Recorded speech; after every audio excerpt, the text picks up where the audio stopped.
Thérèse Raquin, d'Émile Zola, chapitre 8. Le soir, dans la boutique, Laurent était parfaitement heureux. D'ordinaire, il revenait du bureau avec Camille. Madame Raquin s'était prise pour lui d'une amitié maternelle. Elle le savait gêné, mangeant mal, couchant dans un grenier, et lui avait dit une fois pour toutes que son couvert serait toujours mis à leur table.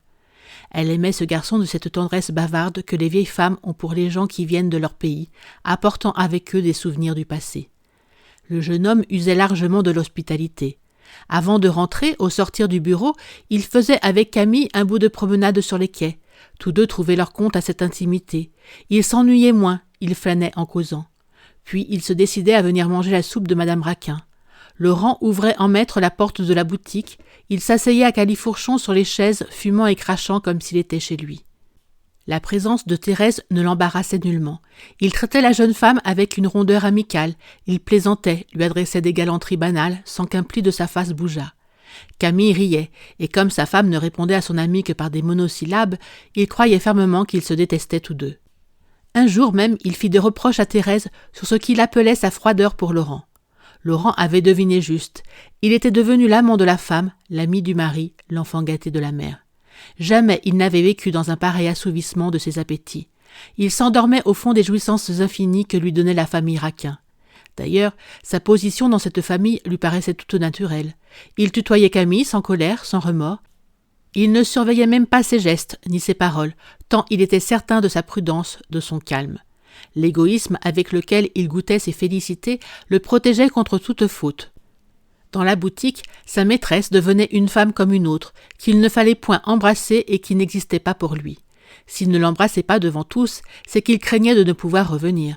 Cette seule conséquence l'arrêtait. Autrement, il se serait parfaitement moqué de la douleur de Camille et de sa mère. Il n'avait point conscience de ce que la découverte de sa liaison pourrait amener. Il croyait agir simplement, comme tout le monde aurait agi à sa place, en homme pauvre et affamé. De là ses tranquillités béates, ses audaces prudentes, ses attitudes désintéressées et goguenardes. Thérèse, plus nerveuse, plus frémissante que lui, était obligée de jouer un rôle. Elle le jouait à la perfection, grâce à l'hypocrisie savante que lui avait donnée son éducation. Pendant près de 15 ans, elle avait menti, étouffant ses fièvres, mettant une volonté implacable à paraître morne et endormie. Il lui coûtait peu de poser sur sa chair ce masque de morte qui glaçait son visage. Quand Laurent entrait, il la trouvait grave, rechignée, le nez plus long, les lèvres plus minces. Elle était laide, revêche, inabordable. D'ailleurs, elle n'exagérait pas ses effets. Elle jouait son ancien personnage, sans éveiller l'attention par une brusquerie plus grande. Pour elle, elle trouvait une volupté amère à tromper Camille et Madame Raquin. Elle n'était pas comme Laurent, affaissée dans le contentement épais de ses désirs, inconsciente du devoir. Elle savait qu'elle faisait le mal, et il lui prenait des envies féroces de se lever de table et d'embrasser Laurent à pleine bouche, pour montrer à son mari et à sa tante qu'elle n'était pas une bête et qu'elle avait un amant. Par moments, des joies chaudes lui montaient à la tête. Toute bonne comédienne qu'elle fût, elle ne pouvait alors se retenir de chanter quand son amant n'était pas là et qu'elle ne craignait point de se trahir. Ces gaietés soudaines charmaient Madame Raquin qui accusait sa nièce de trop de gravité. La jeune femme acheta des pots de fleurs et en garnit la fenêtre de sa chambre. Puis elle fit coller du papier neuf dans cette pièce. Elle voulut un tapis, des rideaux, des meubles de palissandre. Tout ce luxe était pour Laurent. La nature et les circonstances semblaient avoir fait cette femme pour cet homme et les avoir poussés l'un vers l'autre. À eux deux, la femme nerveuse et hypocrite, l'homme sanguin et vivant en brute, ils faisaient un couple puissamment lié. Ils se complétaient, se protégeaient mutuellement.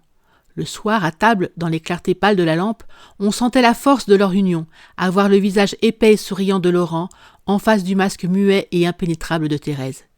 C'était de douces et calmes soirées. Dans le silence, dans l'ombre transparente et attiédie, s'élevaient des paroles amicales.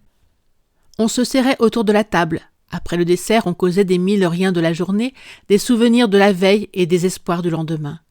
Camille aimait Laurent autant qu'il pouvait aimer, en égoïste satisfait, et Laurent semblait lui rendre une égale affection. Il y avait entre eux un échange de phrases dévouées, de gestes serviables, de regards prévenants. Madame Raquin, le visage placide, mettait toute sa paix autour de ses enfants, dans l'air tranquille qu'il respirait.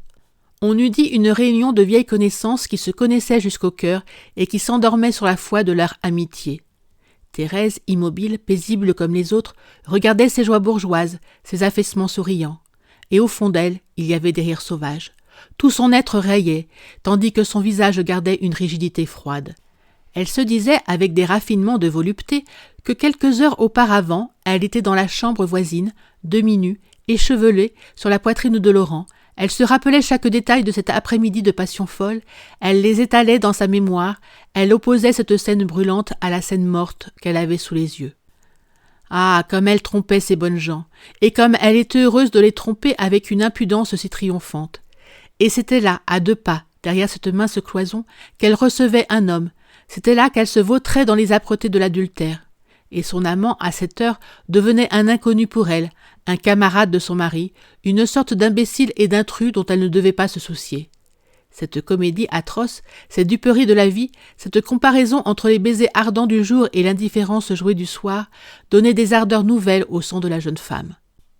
Lorsque Madame Raquin et Camille descendaient, par hasard, Thérèse se levait d'un bond, collait silencieusement avec une énergie brutale ses lèvres sur les lèvres de son amant et restait ainsi haletante, étouffante, jusqu'à ce qu'elle entendît crier le bois des marches de l'escalier. Alors, d'un mouvement leste, elle reprenait sa place, elle retrouvait sa grimace rechignée. Laurent, d'une voix calme, continuait avec Camille la causerie interrompue. C'était comme un éclair de passion, rapide et aveuglant, dans un ciel mort. Le jeudi, la soirée était un peu plus animée. Laurent, qui ce jour-là s'ennuyait à mourir, se faisait pourtant un devoir de ne pas manquer une seule des réunions. Il voulait, par mesure de prudence, être connu et estimé des amis de Camille. Il lui fallait écouter les radotages de Grivet et du vieux Michaud. Michaud racontait toujours les mêmes histoires de meurtres et de vols. Grivet parlait en même temps de ses employés, de ses chefs, de son administration. Le jeune homme se réfugiait auprès d'Olivier et de Suzanne, qui lui paraissaient d'une bêtise moins assommante.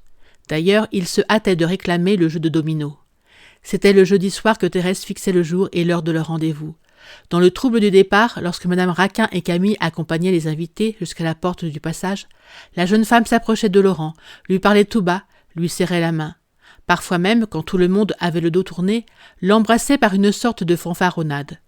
Pendant 8 mois dura cette vie de secousses et d'apaisement. Les amants vivaient dans une béatitude complète. Thérèse ne s'ennuyait plus, ne désirait plus rien. Laurent, repu, choyé, engraissé encore, avait la seule crainte de voir cesser cette belle existence.